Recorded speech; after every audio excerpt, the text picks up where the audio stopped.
Hey guys, so I just wanted to go over a few of my stationery empties from the last few months.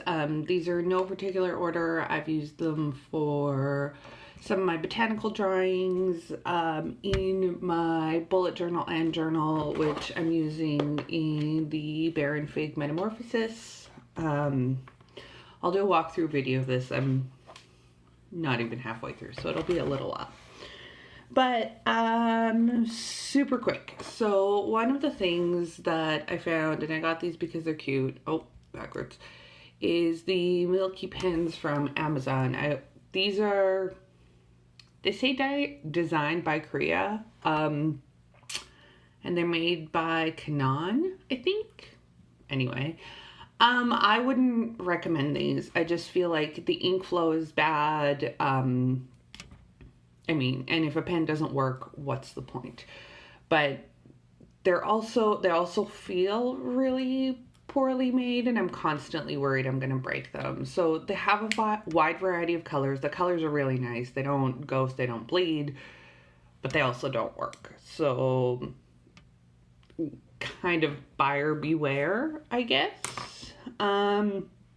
Next we'll do the General's Cedar Point number 333. It's tiny because I use it for my botanical drawings. I really like it. I think the hardness on it is really nice. It doesn't have a lot of fallout. And it feels really soft. Like, it feels really nice, and I don't like some of the more laminated or glossy pencils because they can feel a little slippery sometimes, but I would recommend this. This came in a CW sample pack, I think. The next two pens I got from Jetpens. They came in a blue-black ink sample pack. I really like the sample packs because then you get to try a whole variety of pens. The first one is the Mach 3 Morning Glory. I really like this. Again, no ghosting, no feathering, no bleed through. And that is in my Bear and Fig, which has some really premium paper, and I'll tell you why I think so later. But I liked it. It was a nice color. It dried relatively quickly. I tend to hold my page as I write, and sometimes that can cause smudging and stuff. The one thing I didn't like is they have an ink window, but it's really ineffective. I don't know if it's just because of the color. I think these come in a bunch of different colors. But I'm one of those people who will use one pen until it runs out. Then I feel like I can truly decide if I like a pen or not. And this had some ink flow issues. It would stop up, and also you can't see how much ink is left in the window. The next up is the Pilot Hi Tec C Maica. This also comes in a bunch of different colors. I know you can buy it on Amazon as well. I talked to the Pilot rep because Wellingbox was interested in using some of these, and she said that they're not sure how long the product is going to be around in the States. So if you really like these, I would get a hold of them, because they're becoming a special order for Pilot. I think in the Asian market, they'll be around forever because they are such a popular pen. I really like this. As you can see, like, I went through all of the ink.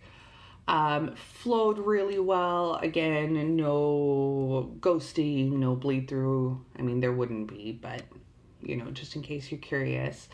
The one thing I didn't like about this is that it doesn't have a clip. It has this little, like, I almost wanted to make a necklace and carry it around.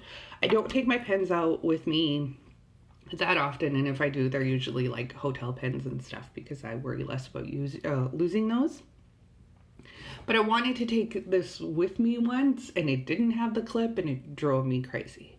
But other than that, it's a really wonderful pen. And then finally, I busted out my Ahab Flex. I bought this quite a few months ago.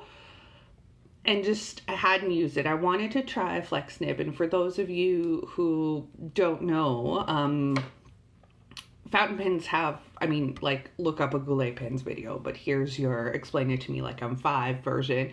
Fountain pens have these things at the end called tines, and so the ink flows between them. And what a flex nib does is the more you push, the tines open up, giving you a wider line on your downstroke. So that's great for calligraphy, if you're doing drawings. I mean, there's a bunch of uses for it. What I will say about the Ahab, and a lot of people have commented on this, is that it has a distinct odor. It's made of vegetable resinite, and it's supposed to be biodegradable, which is really cool. But some of them do have a smell. Some people like the smell, some people don't like the smell. Some people, I don't like it, and I keep sniffing it.